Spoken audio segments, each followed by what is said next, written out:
যে রাতের অন্ধকারের সঙ্গে লড়ে সেই সকালবেলার আলোয় স্নান করে।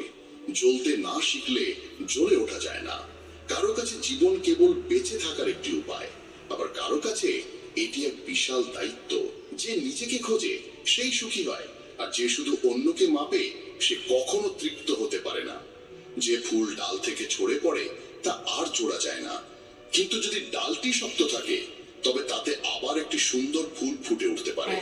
ঠিক তেমনি জীবনের অতীত মুহূর্তগুলো ফিরে পাওয়া যায় না, কিন্তু আত্মবিশ্বাস ও সংকল্প থাকলে আগত সময়কে অসাধারণ করে তোলা যায়। জীবন একবারই মেলে, তাই এটিকে অহেতুক চিন্তা বা অপ্রয়োজনীয় কাজে নষ্ট না করে নিজের হৃদয়ের কণ্ঠস্বরকে প্রাধান্য দাও। যখন কেউ এই পৃথিবীর ভিড়ে পা রাখে তখন সে উপলব্ধি করে যে প্রত্যেকেই একা। যে অন্যের ওপর বিশ্বাস করে নিজেকেই প্রতারিত করে।